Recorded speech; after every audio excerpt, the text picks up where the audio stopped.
दोस्तों, आज के वीडियो में बात करेंगे एक शानदार विटामिन के बारे में जिसका नाम है विटामिन B12। ये हमारे शरीर में बहुत सारे काम करता है। ये हमारे शरीर के लिए नर्व सेल बनाता है, ये हमारे शरीर के लिए ब्लड सेल्स बनाता है और तो और ये हमारे शरीर के लिए DNA भी बनाता है।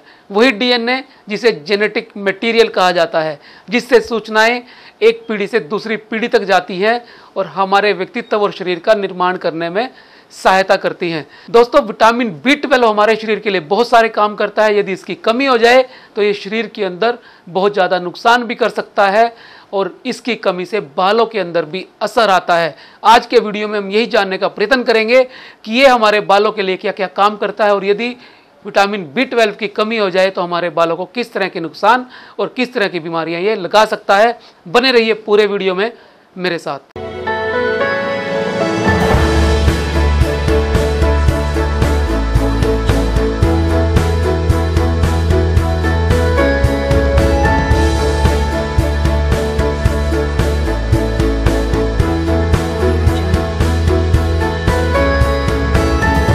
दोस्तों, आगे बढ़ने से पहले एक अनुरोध, यदि आपने चैनल सब्सक्राइब नहीं किया है तो अवश्य कर लें, क्योंकि बालों से संबंधित हर साइंटिफिक वीडियो इस चैनल पर आपको उपलब्ध हो जाता है। आयुर्वेदा ट्राइकोलॉजी हो या फिर होम रेमेडीज हो बालों की समस्याओं को ठीक करने की, या फिर नई लेटेस्ट रिसर्च हो बालों से संबंधित, सभी एक जगह एक ही चैनल पर आपको मिल जाती हैं। तो इसीलिए आगे बढ़ने से पहले आपसे दोबारा अनुरोध कि आप चैनल सब्सक्राइब कर लें, नोटिफिकेशन बेल दबा दें ताकि कोई भी वीडियो आपसे मिस ना हो। आज के वीडियो में हम बात करने वाले हैं विटामिन B12 के बारे में। वो विटामिन जो हमारे शरीर के लिए बहुत ज़्यादा लाभदायक है। ये ब्रेन फंक्शन को ठीक रखने में हेल्प करता है, ये हमारी कोशिकाओं का निर्माण करता है, ये ब्लड सेल्स का निर्माण करता है, ये नर्व सेल्स का निर्माण करता है और DNA को भी बनाता है। दोस्तों, विटामिन B12 को हमारा शरीर नहीं बना पाता, ये बाहर से लिए जाने वाला विटामिन है। यदि किसी वजह से भोजन के अंदर हम इस विटामिन को नहीं ले पाते या हमारा डाइजेस्टिव सिस्टम इस विटामिन को ग्रहण नहीं कर पाता, अवशोषित नहीं कर पाता, जो भोजन हम खाते हैं उसमें से विटामिन B12 निकल नहीं पाता यानी एब्जॉर्ब नहीं हो पाता, तो विटामिन B12 की कमी हमारे शरीर में हो जाती है और जिससे हम बीमार हो जाते हैं। दोस्तों, बालों के लिए भी ये विटामिन बहुत काम करता है। यदि विटामिन B12 की कमी हो जाए तो 3 तरह की बीमारियां बालों के अंदर हो सकती हैं।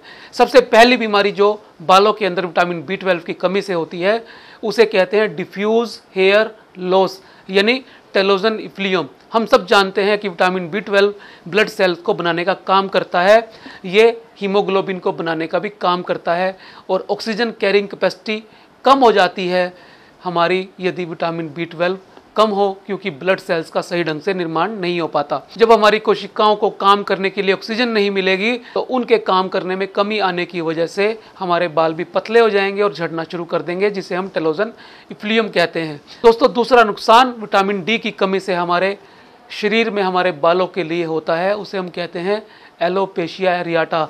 हम सब जानते हैं एलोपेशिया एरियाटा एक ऑटोइम्यून डिसऑर्डर है जिसमें शरीर की इम्यूनिटी रिवर्स काम करना शुरू कर देती है। यदि किसी वजह से विटामिन D कम हो जाए, डेफिशिएंट हो जाए, तो हमारा इम्यून सिस्टम डिस्टर्ब हो जाता है, कोशिकाओं का निर्माण नहीं हो पाता और फॉलिकल्स पे अटैक होने की वजह से पैची हेयर लॉस हो जाता है। विटामिन B12 की कमी से एलोपेशिया एरियाटा बढ़ते हुए देखा जा सकता है। तीसरा नुकसान जो विटामिन B12 की कमी से हमारे बालों में होता है वो है मेलेनोसाइट्स का डीएक्टिवेट हो जाना, यानी बालों का कम उम्र में सफ़ेद हो जाना। दोस्तों, देखने में आया है कि जितने विटामिन B12 की कमी के केस आते हैं और ग्रेइंग से वो परेशान होते हैं, उनका एक आपस में गहरा संबंध है। यदि विटामिन B12 किसी वजह से कम हो जाए तो कम उम्र के अंदर ही बाल सफ़ेद होना शुरू हो जाते हैं। तो यदि आप चाहते हैं कि आपके बाल स्वस्थ रहें, घने रहें, कम उम्र में सफ़ेद ना हो, एलोपेशिया एरियाटा के चंगुल में आप ना फंसें, तो आपको विटामिन B12 की सही मात्रा लेनी आवश्यक है। हम ये भी जानते हैं कि विटामिन B12 हमारा शरीर बना नहीं पाता, हमें इसे बाहर से सप्लीमेंट करना पड़ता है। तो इसीलिए ऐसा भोजन खाएं जिसके अंदर विटामिन B12 अच्छी मात्रा में हो। जो लोग नॉन वेजिटेरियन होते हैं, जो लोग मांसाहारी होते हैं, जो लोग अंडा खाते हैं, उनको विटामिन B12 की आमतौर पे कमी नहीं होती, क्योंकि मांस और अंडे के अंदर विटामिन B12 भरपूर मात्रा में होता है। लेकिन जो लोग वेजिटेरियन हैं तो उनको दूध और दूध से बने पदार्थों का ज़्यादा सेवन करने की सलाह दी जाती है, जैसे पनीर, दही, दूध इत्यादि। इसके साथ साथ अंकुरित अनाज और हरी सब्जियों में भी विटामिन B12 पाया जाता है। तो खूब अच्छे तरह से अपने भोजन में विटामिन B12 शामिल करके हम इसकी कमी होने से बचा सकते हैं। यदि फिर भी आपको कुछ ऐसे लक्षण दिखें, आपके बाल कम उम्र में सफ़ेद होना शुरू हो जाएं, आपके बाल झड़ने शुरू हो जाएं और आपके बालों में एलोपेशिया एरियाटा के चकत्ते आ जाएं, तो आप ये मान के चलिए कि संभावना है कि विटामिन B12 आपको कम मिले, और यदि ये कम मिलता है तो आपको सप्लीमेंट लेने की आवश्यकता पड़ती है। तो दोस्तों, आज के वीडियो में हमने जाना विटामिन डी की कमी से बालों में क्या क्या नुकसान हो सकते हैं। मैं उम्मीद करता हूँ ये वीडियो आपके लिए बहुत इंपॉर्टेंट रहा होगा। और यदि आपको लगता है विटामिन B12 की कमी हमारे बालों को भी इतना नुकसान कर सकती है और हमारे शरीर के अन्य अंगों के लिए भी ये विटामिन ज़रूरी है, तो इसकी कमी कभी ना होने दें और इस वीडियो को जितना ज़्यादा हो सके शेयर कर दें, ताकि हर उस व्यक्ति तक ये बात पहुँच जाए कि विटामिन B12 की कमी हमारे बालों के साथ साथ सेहत को भी कितना नुकसान कर सकती है। मिलते हैं अगले वीडियो में फिर एक नए विषय के साथ। तब तक के लिए नमस्कार।